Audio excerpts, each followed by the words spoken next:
It's the real news. I'm Aaron Mate. The first big primary day of 2018 has been held with votes in Ohio, West Virginia, Indiana, and North Carolina. For Democrats, it's the first major test of the very contentious battle for the soul of the party, pitting Bernie Sanders style progressives on one side versus establishment candidates backed by party leaders. This is a fight we're covering very closely here in the Real News, and joining me to discuss is Nina Turner, former Ohio State Senator and president of Our Revolution. Senator Turner, welcome. Let's start with the governor race on the Democratic side in your state, Ohio, where you campaigned for Dennis Kucinich and his running mate, Tara Samples, against Richard Cordray, who is the former head of the Consumer Financial Protection Bureau. Cordray was endorsed by party figures, including Elizabeth Warren. Kucinich lost, and now you're hearing some pundits and Democratic voices saying that this loss by Kucinich, who is a staunch progressive backed by the Bernie Sanders wing, is a sign that progressives and their far left message is not going to fare well in reaching voters in key states like Ohio. Your thoughts on that? Yeah, yes, thank you, Aaron. And of course they would say that. So those of us on the progressive side should not be surprised that they would say that. Congressman Kucinich and his running mate, Councilwoman Tara Mosley Samples, they ran a really great campaign. They stood in the ready position for those ideas that we hold dear on the progressive side. And, the fact of the matter is that the congressman really did not get into this race till the mid part of January. So he really had 4 months to run this race with Councilwoman Tara Mosley Samples in 88 counties to try to do what he could to penetrate and to get his message through. And as you laid out, all of the establishment Dems, no surprise there, did not support him and his vision and his candidacy. This in no way stops the progressive movement at all. No way at all. And so the way that they're framing this is the wrong way to frame it. The way to look at this is that people across not only Ohio, but across this country, they still continue to cry out for a political class that cares more about the next generation than they do about their next election. That doesn't change.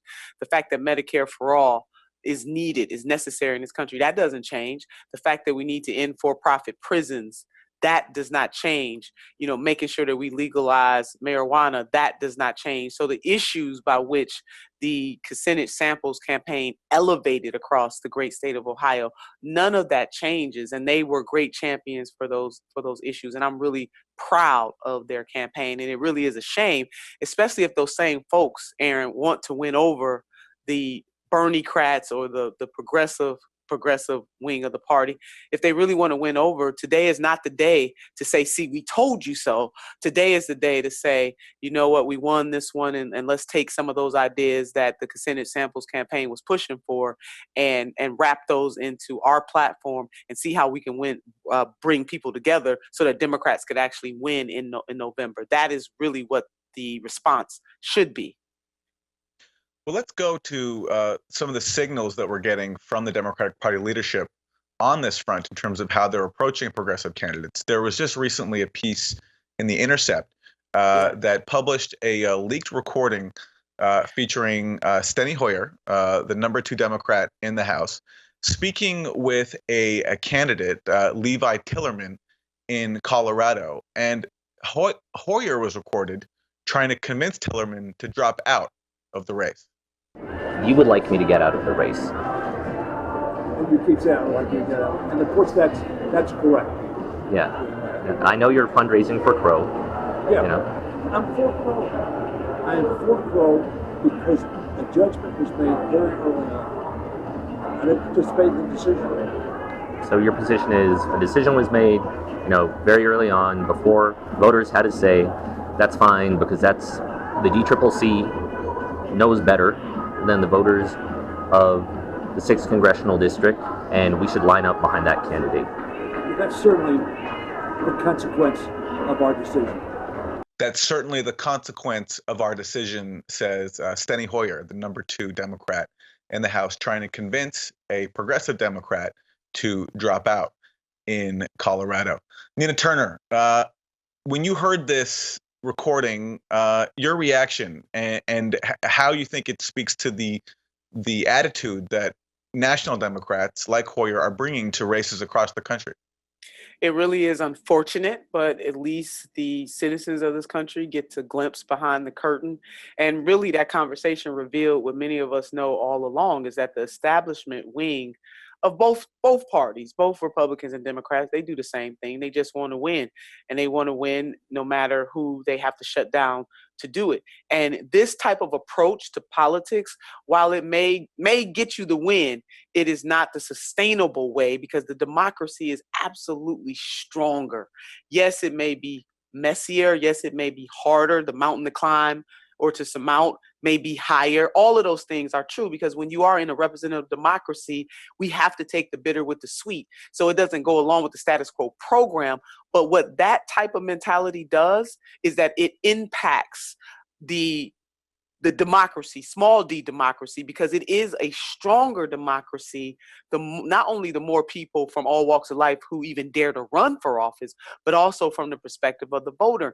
And it is unfortunate, but this is the way this game is played. And the only way it will change is if the voters in this country mount up a consequence for this kind of behavior.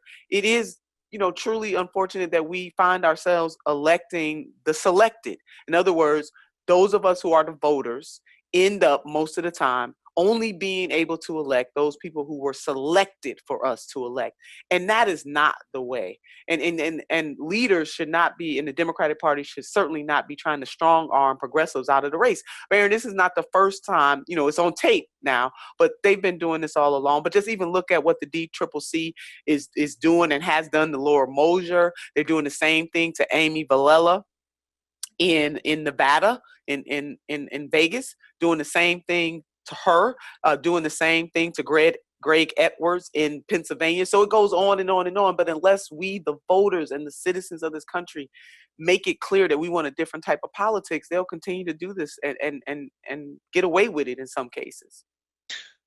Senator Turner, it'd be one thing if the party leadership could say, well, look, we're doing what works. We have a strategy that's proven. We have a good track record. But if you look at the state of Democrats over the past, decade, it's been, aside from President Obama's victories, it's been a string of losses. Can you talk about just how just the results of the party's strategy in terms of the candidates that it's favored over these past many years? Well, you hit the nail on the head. 1,100 seats lost all across this country over almost a decade. I was serving in the Ohio legislature at the time. I went to the Ohio Senate in 2008, and I know what it's like from a professional perspective, serving in the Senate with my colleagues of the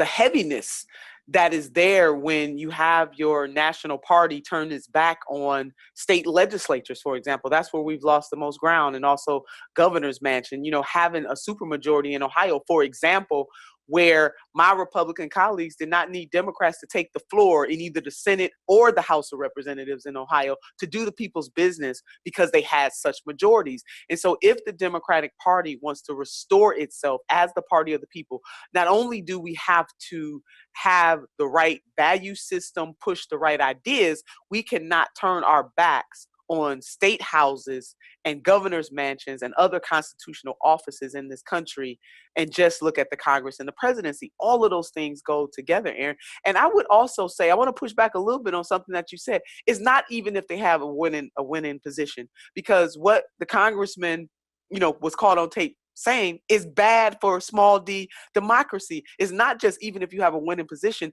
but it is whether or not we are going to be the party that says we want every voice involved. And no matter who you are supporting, let us, try to win the race and let that play out with the voters. And so the people who have the most money and the most voice should not then be able to decide who even gets to run for office. And that leads me to the fact that this is why we really do need campaign finance reform in this country. And that is something that those of us on the left, the progressive left, the right, and the middle can agree on, that we should have campaign finance reform, and people should not be able to buy seats Aaron, and that's part of the problem here. The more influence you have in terms of people who you know, or the more money that you have, gives you a greater opportunity to get your voice, your message out even more, to the disadvantage of the everyday person in this society who may wake up one day and say, you know what, I want to run for office too. I want to serve my fellow Americans in the state house, or I want to serve them in the Congress. I want to serve them in the White House. This money is drowning out all of that opportunity, and it's not right. All right, we'll pause there and come back in part 2. My guest is Nina Turner, former Ohio State Senator and president of our revolution.